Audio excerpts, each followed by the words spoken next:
Today,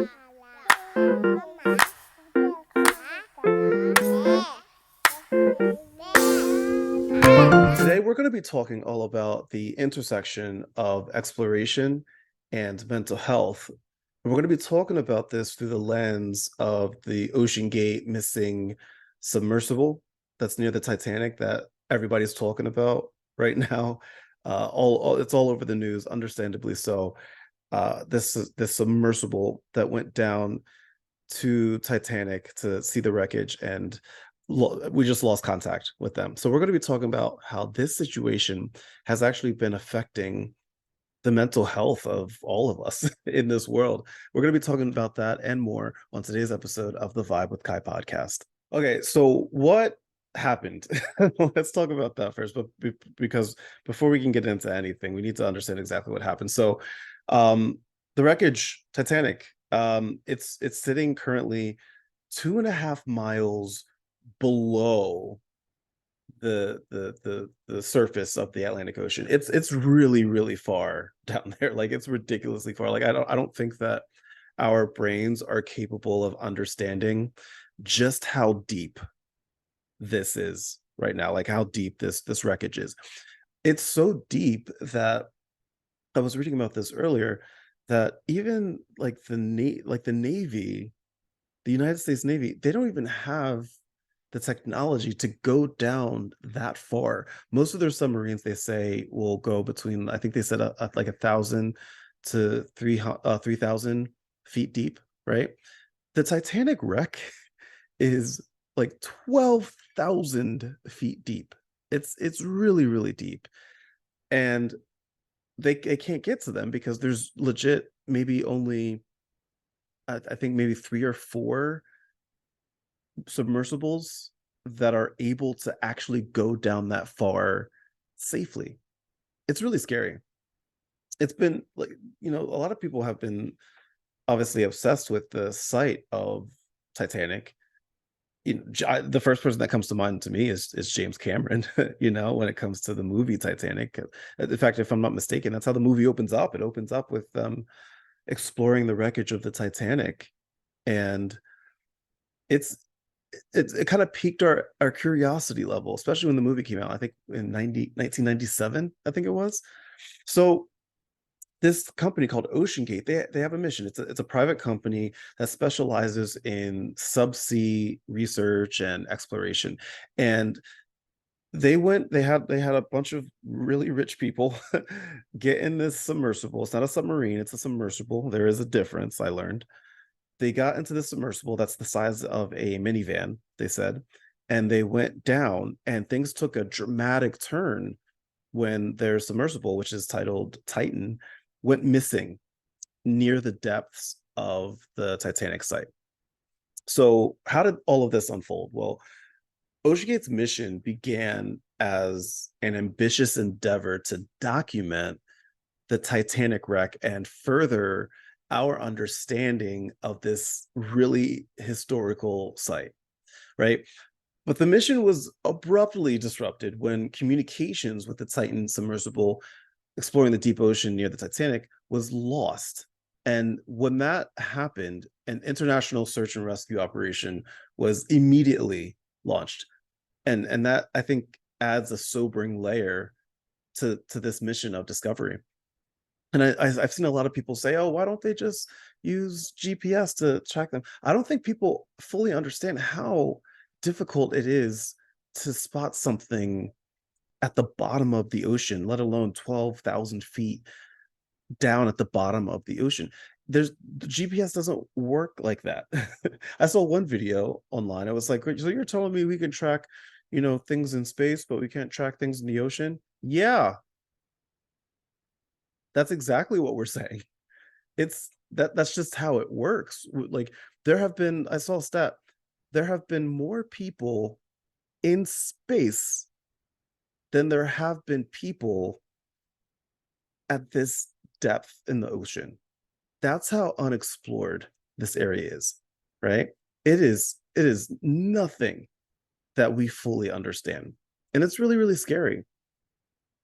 And as I've been scrolling through, TikTok and Instagram, and watching the news that's covering everything, I couldn't help but think, okay, this is affecting us. This is affecting our collective mental health, right?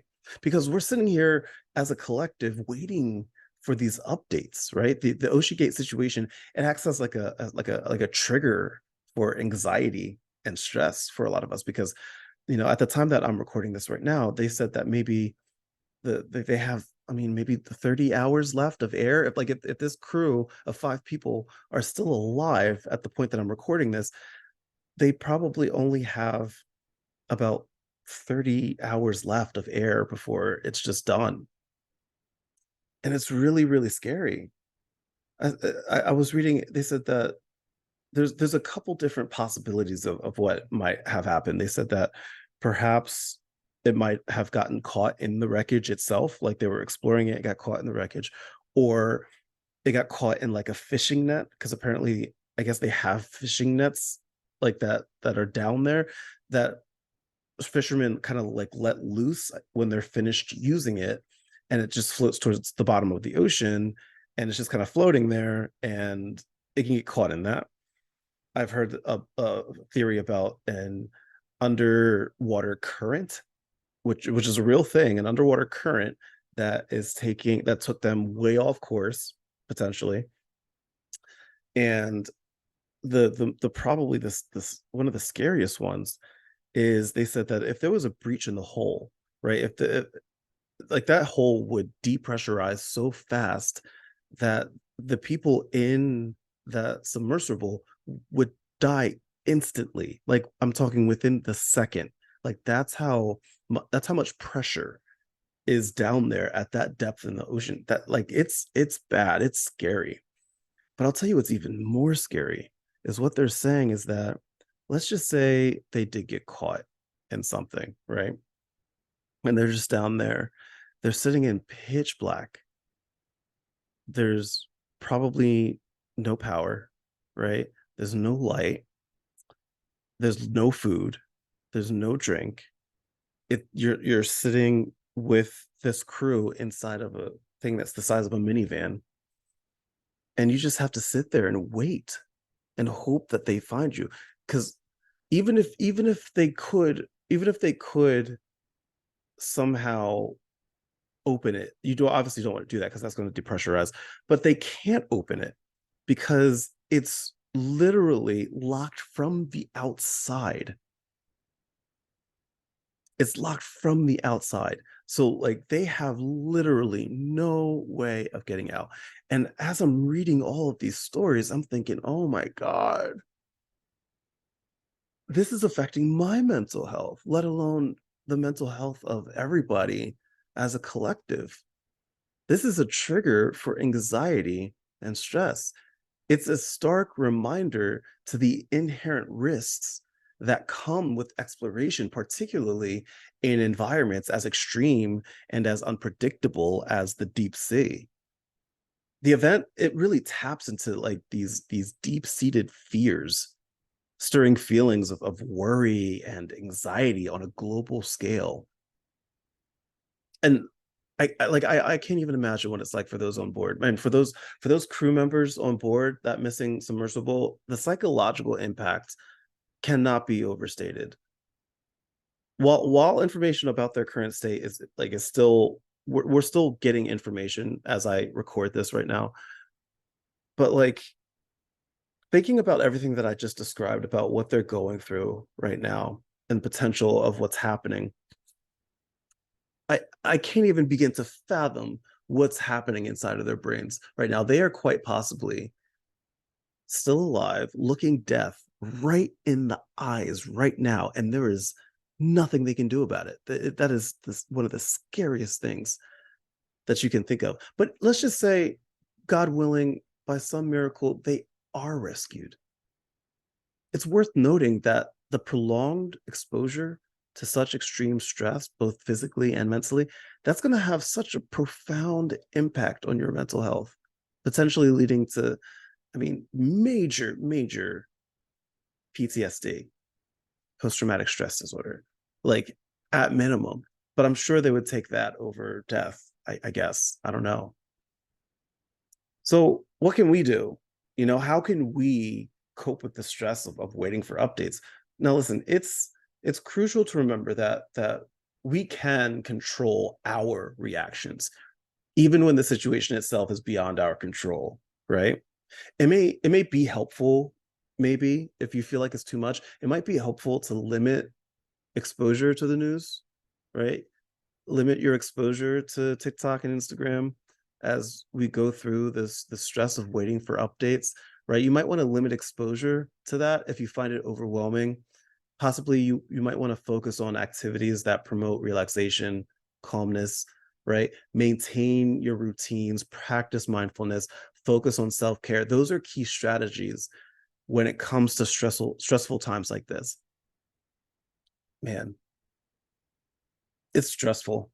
Just I like obviously them being down there is stressful, but us being up here, it's it blows my mind. It's undoubtedly distressing for everybody, but it also provides an opportunity to reflect on our collective resilience in the face of uncertainty, right? It's a stark reminder of our human capacity for exploration, courage, and our enduring hope in the face of adversity. So we're going to sit here and we're going to hold our collective breath and we're going to wait for updates on the missing OceanGate submersible. And as we wait, let's just remember the power of hope. Let's remember the power of resilience. Let's remember the power of the human spirit. While we may be wrestling with feelings of fear and uncertainty, both up here and down there, we must also acknowledge our capacity for strength and courage and perseverance. I send nothing but my prayers to to the crew that's down there right now. I'm praying for a safe return, sending nothing but healthy, positive energy and healing, hopeful healing to the families and friends of everybody that's on board. I know there's a lot of talk recently about them being, you know, billionaires and millionaires on board and all of that. But at the end of the day, I don't know, maybe it's just me. Like it's hard for me to just not think of them as human beings, flawed human beings. And I know I see a lot of people that say things like, "Well, they deserve it, they're millionaires and they deserve." I'm like, I get it, I understand, I completely understand why people would say that, but it's just really hard for me to disregard human life sometimes. It's really whether they're millionaires or the poorest people in the world. Like we're all human, and I just want to see everybody come back alive in this situation. I'm hoping for it. And I know you are too. So, but that's it, my friends. Thank you so much for listening. Hey, listen, if you want to learn about how I manage my personal mental health on a daily basis, if you're looking for some tips and some tricks that you might be able to use for yourself, then you should go right on ahead and subscribe to The Vibe with Kyle on Patreon. It's only $1 per month. That's $12 per year. And you'll get all of that and so much more. Plus, you'll get a sneak peek behind the scenes look at my life and everything that I do, which is just craziness and craziness and just chaos, to say the least. With that said, my friends, thank you so much for hanging out with me. Thank you so much for listening. As always, much love, good vibes. I'll see you later. Bye.